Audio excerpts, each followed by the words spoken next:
Bonsoir Pierre Méraud. Bonsoir Frédéric. Bienvenue dans Conversation chez l'apéro. Je suis très content de vous recevoir. Moi aussi. Parce qu'on s'aime depuis longtemps. Oui, et on se voit même. Et on se vous voit pour l'émission exceptionnellement. Donc, vous publiez Mammifère 2, c'est chez Rivage, et c'est 20 ans après la reprise du personnage hilarant de l'oncle dans Mammifère 1, qui avait obtenu le prix de Flore en 2003. Et dont vous étiez l'éditeur. Et dont j'étais l'éditeur, c'est vrai, mais je ne suis pas l'éditeur de celui-ci, je le précise, c'est très important. C'est très important. Mais c'est vrai que je suis fan de l'oncle. C'est le personnage le plus loser magnifique de la littérature contemporaine. Raté de grande envergure, c'était dans le premier, oui. Et c'est vrai que donc, c'est vous qui le dites, hein, vous commencez par là en disant... L'oncle prévient d'emblée. Voilà, alors tiens, lisez le début. Merci beaucoup. Allez-y, lisez le début. L'oncle prévient d'emblée les buveurs, les dépressifs, les obsédés sexuels, les cyniques, les pessimites, les écorchés, les ratés en tout genre et de tout âge qui lui firent jadis l'honneur de rire de ses déboires. Il a vieilli, il est devenu grave et plein d'humanité touchante. Mais il persiste à croire que ses semblables adorent la mauvaise foi, laquelle consiste à n'observer que la face sombre du monde, à caricaturer nos contemporains, à les calomnier sans hésitation, et à se présenter soi-même sous un jour exécrable et grotesque. Donc c'est comme une sorte de profession de foi, Oui, dès le début du livre, programme. de dire, moi, vous n'allez pas lire une littérature feel-good, Oui. vous allez le suivre. Mais elle a évolué. Et Il a évolué. L'oncle a 20 ans de plus, il est maintenant sexagénaire, Ouais. qui est un mot qui commence très bien. Et qui finit mal. Et il n'a toujours pas d'enfant. Toujours pas. Toujours. Et sa mère vient de mourir. Oui. Quant à son père, il est dans un EHPAD. Et il meurt dans le livre aussi. Je ne voulais pas raconter la fin, mais puisque vous... C'est pas mal, quoi. Ouais. Pas sous presse. Mais c'est vrai que le livre commence par la scène d'enterrement de la mère, et c'est toujours bien les scènes d'enterrement, mais alors chez vous, c'est carrément comique, quoi. Ah, ça a été très difficile à écrire ce chapitre, parce que c'était un événement évidemment fort, fondamental, mais il fallait retrouver le ton du premier Mammifère, donc grinçant, humour noir. C'est un chapitre qui m'a demandé beaucoup de larmes, et de toutes les larmes possibles du monde, quoi. Oui. Et il y a un point commun entre nous. Oui. Moi, dans mon dernier livre, je parle de la mort de mon oui. père. Et c'est Ménilmontant. C'est le funérarium bon de... Oui, la maison funéraire de Ménilmontant, où j'ai également vu mon père allongé, Ouais. très bien arrangé. Voilà, il pomponne les cadavres. Et il y a cet endroit aussi dans votre livre. Alors oui, et auparavant, moi j'avais lu, je crois que c'était dans Le Point, une petite enquête sur la chambre, enfin pas la chambre funéraire, mais la préparation des défunts. Et c'est un truc complètement fabuleux, je veux dire. Et la chambre, ma mère effectivement, ou la mère de l'oncle plutôt, Oui. je la compare à une poupée Barbie, quoi, parce qu'elle a les cheveux brillants, dorés, etc. Bon, ça ressemble pas. Oui, c'est vrai que ça ne ressemble pas à la personne qu'on connaît. Ouais. C'est ça qui est très bizarre. Alors, C'est la position allongée n'aide pas, mais Ouais. enfin, c'est vrai que c'est quelque chose de très étonnant. La couleur de la peau est très Oui. travaillée. Et Ah oui, les morts ressemblent à Donald Trump, en fait. Ils sont orange. Presque, ils sont Hein? orange, oui. Ils Ouais, sont ouais. orange. Vous êtes souvent comparé à Bukowski, parce qu'il y a beaucoup d'alcool, mais aussi à Houellebecq, Houellebecq. qui a été votre ami, que vous avez connu, je crois, dans une petite maison C'était aux éditions de La Différence. Il Oui. avait publié Rester vivant, et puis ensuite La poursuite du bonheur, les poèmes. Voilà, on s'est rencontrés là. Et il y a ce pessimisme glorieux, ou ce laconisme cruel qui est commun à vous deux.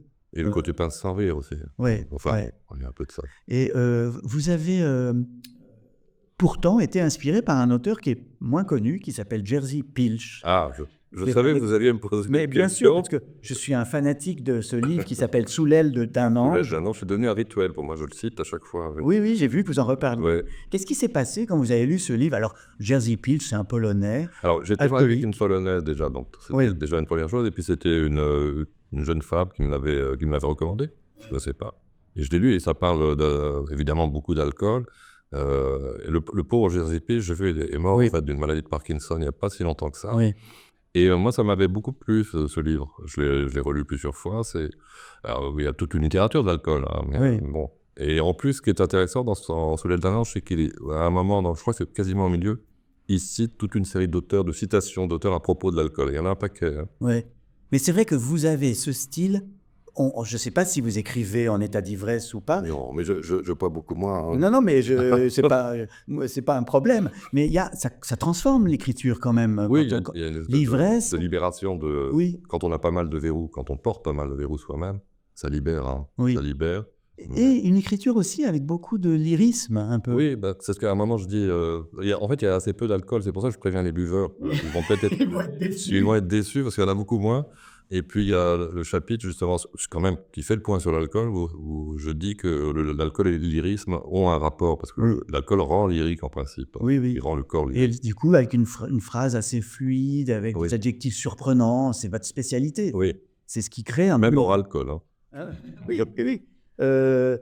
Bon, juste pour le plaisir, je cite des livres de Jerzy Pilch qui ne sont pas traduits en français. Il y a des titres géniaux. Monologue dans une tanière de renard en 96. Mon premier suicide en 2006. Et Désespoir à cause d'une charrette perdue en 1994. Donc vraiment, j'invite les éditeurs français. La littérature polonaise, elle est intéressante de toute façon. Très bien sûr, oui. Mais là, en l'occurrence, c'est des livres qui ne sont malheureusement pas publiés en France. Donc oui, je crois qu'il y a Soleil d'un ange. Oui, c'est tout. Ouais. Alors, l'oncle, donc le héros de votre livre, il est professeur dans un lycée. Vous êtes vous-même prof de français. Oui, ressemblance en étant là. Voilà. Et on dit où vous êtes prof de français ou on ne le dit pas? Ah oui, Malmaison. Voilà. Il se fait déloger de son appartement. C'est le drame du livre. C'est le drame. L'appartement, c'est un grand mot. C'est le studio mythique de l'oncle, du premier mammifère. Et effectivement, c'est sa coquille, quoi. Il est là depuis 24 ans. Et il perd tous ses trucs. Alors c'est un bordel monstre. Il l'a pas entretenu, rien, etc. Bon, il y a des descriptions un peu apocalyptiques, mais c'est effectivement un grand choc. Ouais. Oui. Et ça va être le fil directeur du roman. Oui, ouais. C'est ça que je trouve très très marrant chez vous, c'est que la mode des auteurs contemporains, c'est de prendre un grand sujet d'actualité, un sujet historique, vous voyez, ou un grand personnage. Vous, c'est un type qui se fait déloger de son appart. Voilà le suspense du bouquin. Bon, le fil directeur est venu après, parce que c'est vrai que le premier mammifère est un peu déconstruit, même s'il y a une logique. Là, bon, il fallait... c'est plus narratif, quoi. Je crois que le deuxième est plus narratif que le premier, grâce à ce film directeur. Oui, et puis alors, nous avons un autre point commun, hein, l'oncle et moi, je ne sais pas si c'est autobiographique, mais on lui met un stent. Voilà. Et moi aussi. Moi aussi. C'est un problème d'âge. Je veux dire toi, mais vous avez eu un infarctus, parce que moi, ça a été avant. Oui, avant. Oui, alors comment ça se fait? À quel moment vous sentiez quelque chose? Oui, il y avait des douleurs et tout. Donc, on vous a écarté l'artère coronaire. Moi, c'était par le bras. Par le bras aussi, hein, puis après, tu as des bleus partout. Quoi. Et du coup, c'est vrai que là aussi, il y a des scènes hilarantes, comiques sur ce sujet grave. Il vaut mieux en rire. Il vaut mieux en rire, donc on voit le monde hospitalier. Le docteur Zorro. Docteur Zorro. Vous dites que l'homme moderne n'est pleinement un homme que dans deux endroits, la station-service et la grande surface. Alors, développez cette idée. C'est au moment où l'oncle va rendre visite à son père dans un EHPAD. Et donc, il en profite, il s'arrête pour faire le plein. Il a repéré sur, je ne sais plus quelle application, le samplon 98 est moins cher à tel endroit. Donc, c'est l'objet, effectivement, d'une petite réflexion sur... Il n'y a pas 36 endroits pour... Je dis plutôt pour un homme de sexe mâle, si je puis dire. Oui. Donc vous pensez de 12 ans d'âge mental. Et de 12 ans d'âge mental, c'est la grande surface et la station essence. La station essence, pourquoi? Parce que c'est le dernier endroit où on se sent viril. La modernité, peut-être aussi. C'est un lieu de modernité, un endroit de fausse virilité. Enfin, on croit qu'on est viril quand on prend de l'essence. Mais... Et il rêve même d'acheter des garages comme il avait dans son enfance. Oui, c'est ça. Un Mattel ou je sais pas quoi. Enfin. Oui. Mais est-ce que l'oncle, il est resté un enfant parce qu'il n'en a pas eu? Peut-être, oui, mais il est resté aussi un enfant parce qu'il est enseignant. Donc le contact de 35 adolescents à chaque fois... Alors là aussi, il y a des scènes très drôles parce qu'évidemment, enseigner la littérature française... à Rueil-Malmaison, ça a l'air compliqué. Non, c'est pas plus compliqué qu'ailleurs, mais enfin, c'est pas notre génération. Ouais. C'est évident. C'est pas leur priorité. C'est pas leur priorité. Et puis nous, on a connu un monde sans portable, sans smartphone. Eux, ils sont plongés dans leur smartphone, la Mais plupart. on peut pas empêcher à l'entrée. Et ce qu'il faudrait, c'est des brouilleurs, en fait, tout bêtement. Ah oui, Et ça oui. coûte cher, sans doute. Il faudrait équiper. Alors, on leur dit, moi, je leur dis, ça serait quand même arrêtez à mettre votre. C'est un doudou, c'est un cordon ombilical, quoi. Ils sont, dès qu'ils sortent de cours, et même pendant le cours, quand on les chope. Et ça a une influence terrible sur de l'expression. Pas pour tous, hein, bien sûr. Ouais, Parce oui. qu'il y en a toujours qui s'en sortent, évidemment. Ouais. Et vous avez un petit peu de mal à expliquer l'intérêt de la lecture de livres. Les livres, ils y vont en reculant. Hein. Ouais. Ils y vont en reculant, oui. Mais est-ce que vous avez un secret, une méthode, un truc pour arriver à intéresser les adolescents à la lecture? Je suis pas la force. La force physique, t'assures. Non, L'homme non, qui sort de la non. station-service. Non, en fait, moi, je suis devenu un peu routinier, c'est-à-dire qu'au tout début, parce que j'ai commencé tard dans l'éducation nationale, enfin à 37 ou 38 ans, mais au tout début, d'ailleurs, c'est la première année où tu fais le plus de choses, finalement. Et la première année, tu inventes des choses. Et moi, j'arrivais avec mes bouquins, par exemple. Quand on faisait le roman, j'arrivais avec une cinquantaine de romans, ensuite, une cinquantaine, et on jouait à la librairie. Non, en plus, c'était à Garges-les-Gonesse, donc les gamins, c'était pas le même standing, entre guillemets. Et ils étaient là, ils jouaient le jeu. Et ça marchait. Ça oui. marchait. Ça Et les a usés. là, j'ose plus le faire, parce que mes bouquins, ils sont tachés, salis, il y a du café, du tabac, enfin bref. Il faudrait que je le refasse quand même. Alors, vous dites à un moment, la différence entre l'EHPAD et la SPA, c'est que les animaux ont une chance de sortir de la SPA. Même avec un gosse cruel et vicieux. Oui, parce qu'en EHPAD, c'est terrible. C'est Ça dépend desquels, sans doute. Ouais. Non, mais c'est pour donner une idée de la noirceur de votre écriture. On va faire le jeu tout de suite. Ça va donner Oui. encore plus d'idées de ce que c'est que le style de Méraud.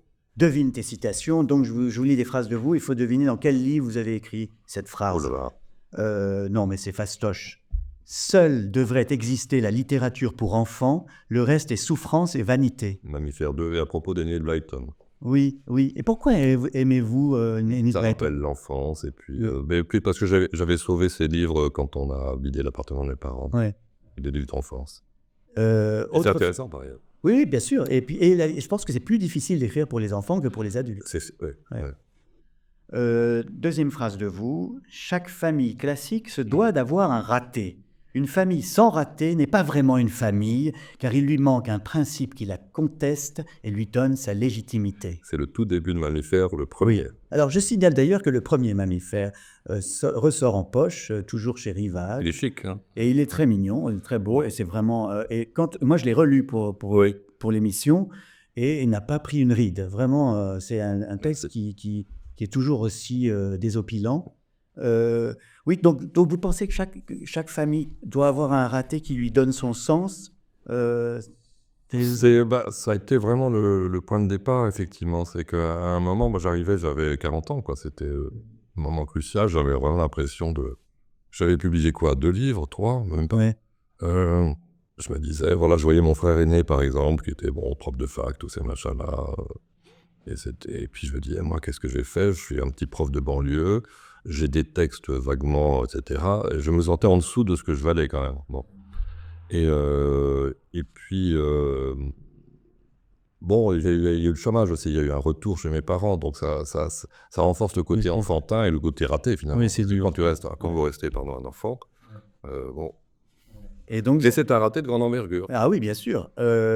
Et la question comment vous avez fait pour retrouver le ton sarcastique, dépressif et bourré pour écrire Mammifère 2? Ça a été très difficile. Oui. Ah, Mammifère, le premier, je l'ai écrit en 8-9 mois. Ouais. Et on travaillait en même temps. Ça a été plusieurs strates d'écriture. Ça a commencé, le premier chapitre que j'ai vraiment écrit, c'était en 2002. C'était tout de suite après la mort de ma mère, je crois. Donc c'est l'enterrement de ma mère. Et puis ensuite, il y a eu toute une série d'arrêts, de reprises, d'arrêts. Entre-temps, il y a eu un livre de lettres qui a été publié chez Albin. Donc ça a été excessivement difficile pour moi de reprendre ce ton, parce que 20 ans plus tard, c'est plus le même personnage tout à fait. Hein. Il est quand même plus paisible, il est plus...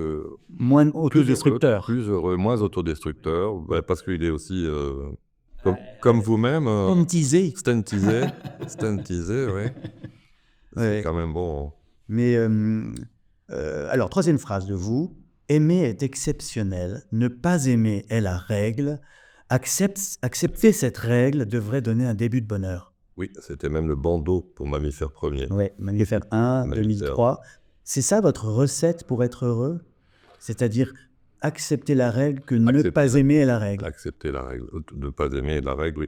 Et que ça vous tombe dessus, de toute façon. Ouais. Ça vous tombe dessus. Mais c'est vrai qu'il y a une part de... Bon, il y a toujours l'amour dans Mammifère. Bien sûr, mais oui. Mais dans Mammifère 1, c'est plus tragique, c'est vrai, c'est plus sombre. Hein, et puis il y a ce fil rouge dans Mammifère, dans le premier, ce qui est l'alcool, et qui est lié aussi à cet amour, cette absence d'amour.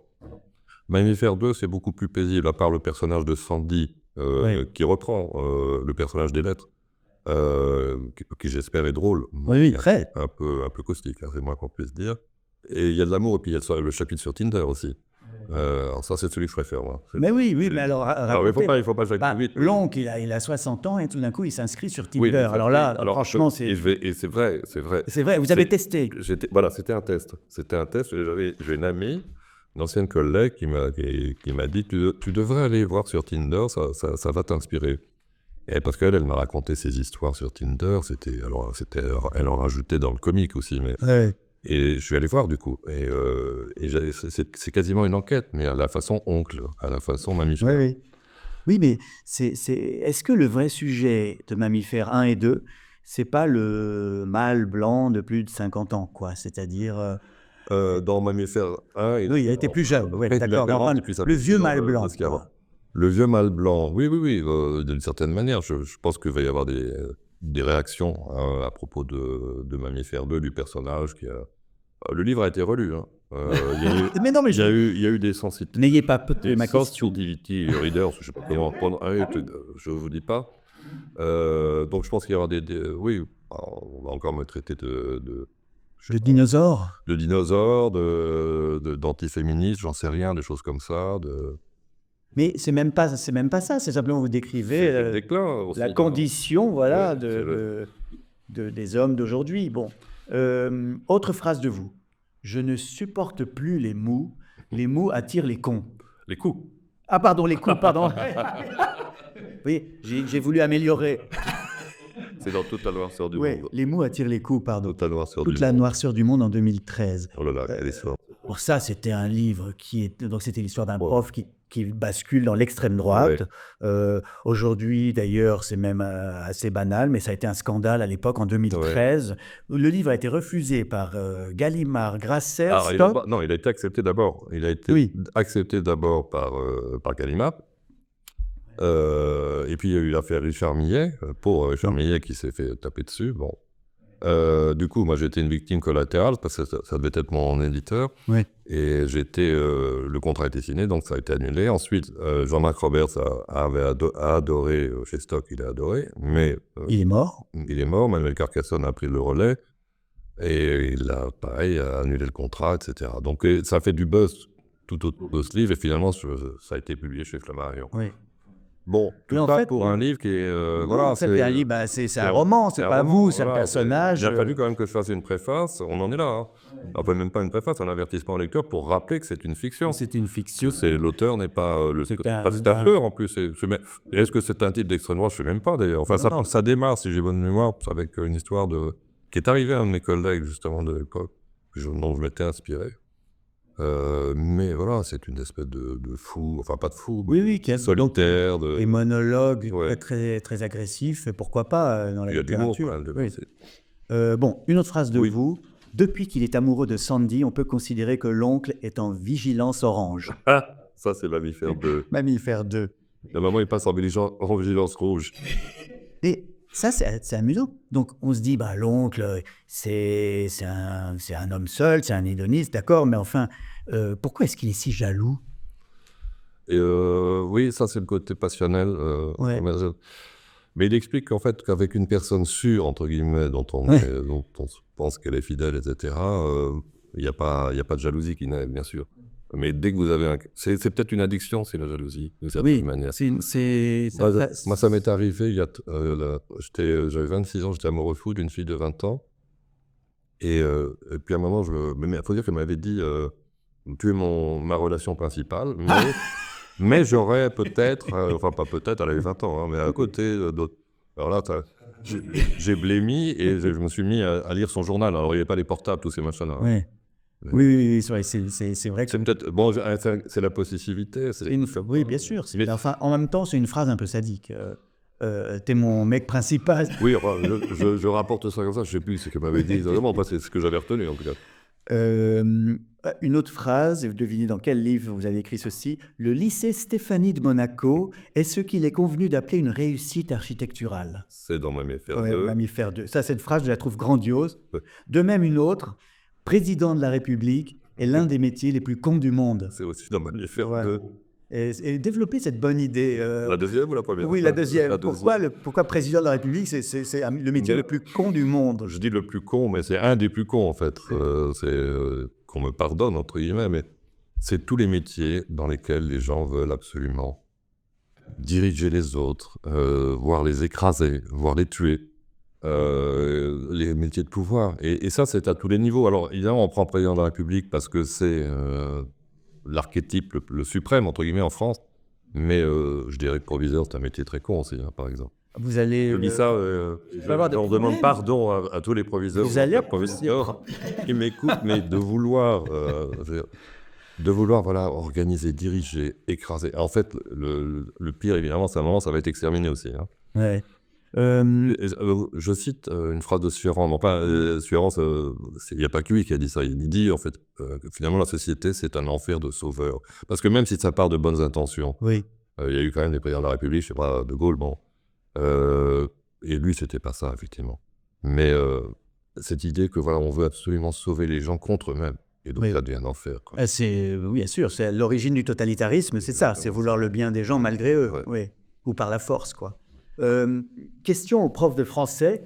Est-ce que Mammifère 1 et 2, c'est pas, sur le plan théorique, littéraire, un refus du roman à sujet, qui est quand même voilà, la tendance actuelle? Alors, vous pensez qu'il y a un refus du sujet en ce moment? Non, je trouve qu'il y a une dictature du sujet. Oui, c'est la même, ça, on est d'accord. Oui. Et vous essayez d'en sortir et d'être libre. Moi, je suis pas très à l'aise dans la narration, en fait, et dans le roman classique. Le seul roman, peut-être, qui ressemble à un roman, c'est Toute la noirceur du monde, sans doute. Ouais. Peut-être Réveillon, même si c'est complètement éclaté. Mais là, effectivement, il y a une liberté de construction, et on verra ça peut-être dans les questions que vous posez à la fin, si j'ai bonne mémoire. Top, n'hésite pas. Non, mais il y a un refus du sujet, mais le sujet, c'est l'oncle. Hein, le sujet, c'est l'homme. C'est l'homme. C'est la condition masculine contemporaine. Le mâle de 50 ans. Oui, c'est pour ça que je dis que c'est un bon sujet. Non, mais c'est vrai. Et vous aimez plutôt une liberté à la Rabelais, à la Lawrence Stern, c'est ça, plus que le roman au 19e siècle. Il y a de très beaux romans oui. qui jouent le jeu du sujet, entre guillemets. Mais c'est vrai, c'est pas mon truc. Enfin, je vais mettre dans des nouvelles. Non, mais c'est pas du tout un reproche. Oh, mais je sais bien. Mais... Ce qui me plaît chez vous, c'est justement votre fantaisie et votre style. Voilà. Ouais. En fait, la littérature, c'est ça d'abord. C'est la voix, c'est le style. Alors, Pierre Méraud, j'aimerais beaucoup vous demander de me lire la page 47. La page 47. Alors, mais lisez lentement, hein, ne soyez pas pressés. C'est une page assez importante. D'accord. Pour la société actuelle. Où en est l'oncle dans la vie amoureuse? On pourrait espérer qu'à 60 ans, tout est réglé, tout est harmonieusement réglé. On a eu des enfants, si possible une fille et un garçon. Ils ont à peu près la trentaine, ils ont un bon métier. On vit encore avec la mère ou le père avec qui on forme un couple solide bien que fantomatique, un de ces couples incompréhensiblement tenaces. Ou bien on en a divorcé mais sans heurts, à l'amiable, tels deux conducteurs polis remplissant un constat d'accident. Après une période de désarroi modéré, durant laquelle on a erré sur Tinder, Mythique ou Senior Sensuel. Ah, Senior Sensuel, qu'est-ce que ça existe? Non. Peut-être. Il faudrait le créer. Oui. On a rencontré un autre partenaire vers la cinquantaine, avec qui on finira sans doute ses jours. On possède une résidence secondaire à la campagne au bord de la mer. C'est le soir. En bas, l'homme dispose des saucisses sur un grill. Il allume une flambée dans la cheminée, il se frotte les mains, il s'apprête à braiser. En haut, la femme enfile peut-être un porte-jartel. Il me reste quelques années à vivre avant l'EHPAD, c'est le paradis. Ouais, Bon, donne le c'est ton. assez sombre. La donne le ton du livre, c'est sombre et en même temps... J'ai bien brisé. Oui, j'ai écrit sur vous Oui, dans je sais. le dictionnaire amoureux des écrivains français d'aujourd'hui, une notice, et puis je voulais vous faire réagir, parce qu'au fond, quand un dictionnaire sort et qu'on est dedans, c'est pas mal, Oui. mais on ne peut pas tellement corriger les choses. Or, c'est l'avantage d'être en vie, c'est que vous pouvez me dire « Ah non, mais c'est n'importe quoi ». Donc voilà, je vous fais réagir sur ce qu'il y a décrit là sur vous. Pierre Mérault est le romancier du trop, le spécialiste des adjectifs inattendus. Un nuage femelle et interrogatif. Un fatras de vie banale, criante et enchevêtrée. Comme des métaphores tarabiscotées, les buveurs l'après-midi peinturluraient tels des coqs endormis. Car déjà ça, Ouais. les buveurs l'après-midi peinturluraient tels des coqs endormis. Comment vous avez trouvé ça? Mais c'est de l'expérience d'une certaine manière. Le style, finalement, c'est l'homme, enfin, c'est vrai. Hein. Moi, j'ai croisé, j'y allais pas, mais je m'arrêtais quelquefois, je voyais un copain qui buvait le soir, mais il était là dès l'après-midi, lui. Et effectivement, il y a cette couleur de la peau, de la rougeur de l'alcool qui monte. Et bon, ensuite, c'est l'image, oui, tel des coqs endormis. Pierre Mérault, c'est moi, moche et méchant, sauvé par un romantisme indécrottable. Oui, c'est tout à fait vrai. Tous ces personnages cherchent l'amour, les complications progressives. Vous Ah, dites. mais oui, c'est des complications progressives, c'est une phrase, ou une expression, mais je ne sais plus dans quel livre. Alors là, Oui, mais moi non plus, je ne sais pas, mais c'est de vous. c'est de moi, oui. Les personnages cherchent l'amour car ils ont peur d'être seuls le soir de Noël. Mérault est écœurant, triste et trop riche, comme un slow du groupe Procolarum. Oui, ça, dans le Rébellion, ça, le slow. Ouais. Oui, mais ça, c'est... Non, mais là, je vous traite d'écœurant quand même. C'est écœurant, oui, mais parce que tu aimes bien traiter... vous aimez bien, pardon, traiter les gens d'écœurant. Et ne parlons pas trop de cœur. Oui, attention. Fragile. Restent. Je continue. Ah oui, c'était... en 2022, Pierre Mérault a publié un roman d'amour épistolaire dont le héros rappelle l'oncle de Mammifère. Il recycle le personnage du prof de lycée qui boit trop et se plaint tout le temps. Celui-ci commence à envoyer des petits mots à une jolie collègue et déclenche une passion interdite, les deux amants étant déjà pris.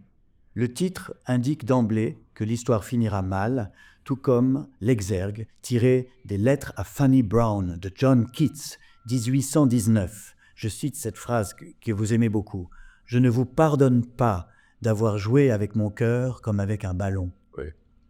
On en parlera peut-être tout à l'heure, justement, parce que ça fait partie des livres que j'ai retenus. Ah bah, allons-y. Alors justement, les conseils de lecture. Conseils de lecture. Quel sens de la transition. En plus, c'est le premier, donc... Je demande, donc je suis avec invisible. Mais oui. Et donc je suis avec un prof de lycée, de français. J'en profite. Les conseils d'un professionnel. Un livre qui donne envie de pleurer. Alors, un livre qui donne envie de pleurer, mais c'est pas parce que je suis prof. Mais justement, c'est les Lettres à Fanny. C'est les Lettres à Fanny, Fanny Brown, de John Keats. Bon, c'est écrit, c'est un amour impossible. Elle le balade un peu. Bon, pas tout à fait, sans doute. Hein. Et puis surtout, ce qu'on sait, c'est que c'est 2 ans avant sa mort, puisqu'il est mort à 25 ans, etc. Donc on sent que puis c'est magnifique. C'est au tout début du 19e. Hein. Ouais, c'est magnifique, c'est l'un des plus grands poètes romantiques, un plus grand poète anglais. Et ça a donné lieu à un film, c'est de John Canton, Ah oui. qui s'appelle Bright Star. Alors j'ai un anglais épouvantable. Hein. The Bright Star. Bright Star. Repeat after me. Alors, un livre qui, pour arrêter de pleurer. Alors, moi, j'ai pensé à 2 livres. Le premier qui m'est venu, c'est Mon chien stupide de John Fante. Oui. Parce que la première fois que je l'ai lu, ça m'a donné du tonus. Et puis, je l'ai relu quelques années après. Je me suis dit, en fait, c'est quand même assez mélancolique. Mais quand même, donc pour ce premier tournir, et puis c'est quand même drôle, ce chien qui vit avec une truie à la fin, qui rejoint une truie, c'est ça. Hein. Mais j'ai pensé, alors ça n'a rien à voir, c'est beaucoup moins drôle, à Si c'est un homme, de Primo Levi. Pourquoi? Alors, bien sûr, c'est excessivement dur comme livre. Parce que ça t'empêche de pleurer sur ton propre cas. Et puis tu ouvres les yeux sur beaucoup de choses. Oui, bien sûr. Un livre pour s'ennuyer. Alors, j'avais mis La jalousie d'abord de Rob Grillet parce que je l'ai étudié, ce qui est un chef-d'œuvre par ailleurs. Mais non, il y en a un pire. Non, pire, non, mais pas pire, mais parce que là, la jalousie, c'était vraiment un chef-d'œuvre. Oui, mais c'est... Il tient avec l'histoire non. Oui, mais le réflexe, c'était pas de dire que c'est un chef-d'œuvre, c'est que c'est quand même le nouveau roman de Mais il y a littérature pire. Non, mais hermétique, quoi. c'est hermétique, non, il est très belle chose. Hein. Ouais. Mais non, il y a pire, puis surtout, c'est un souvenir pour moi, parce que j'ai quand même préparé l'agrégation, même si je suis sorti de la première épreuve. Je ne sais pas d'ailleurs si je ne sortais pas d'une boîte de nuit en même temps, mais c'était Les aventures de Télémaque de Fénelon. C'est un livre d'un ennui, pour moi en tout cas, hein, ça a été d'un ennui faramineux. Moi, faramineux. Un livre pour crâner. Un livre pour crâner dans la rue. Oui. Là, j'ai mis le dernier Houellebecq que tu as eu avant les autres. Alors, Et ça donne envie. Ah oui, oui. Celui qui a reçu par un service de presse ou par un autre biais qui va sortir dans une semaine ou dans 15 jours, mais tu l'as sous le bras. Balade avec le prochain Houellebecq Houellebecq. avant les autres. Avant Oui. les autres. Oui, c'est vrai, Avant les c'est vrai que j'ai vu des gens faire ça. J'ai vraiment vu des gens faire ça. À Saint-Germain-des-Prés avec sérotonine avant les copains. Oui, oui. Un livre qui rend intelligent. J'avais pensé, alors, juste pour le mot d'esprit, Les Mémoires d'un âne de la comtesse de Ségur. Mais, et comme tu as reçu Richard Malka, je pensais au dictionnaire philosophique de Voltaire, parce que c'est un livre qui m'accompagne depuis toujours. Je l'ai étudié en première avec notre prof, et ensuite, moi, il était au programme de la Greg, heureusement, parce que Fénelon, c'était... Hein. Et c'est un livre où il y a tous les tons de Voltaire, et puis une immense sculpture, et puis c'est un type formidable. Oh, oui, bien sûr. Un livre pour séduire. Là, c'est... Bon, j'ai pensé, je me suis dit, ça dépend de la personne que tu veux séduire, mais... Puis, pas sur Tinder, hein, en vrai. Oui, on se balade avec un vrai livre. j'entends bien.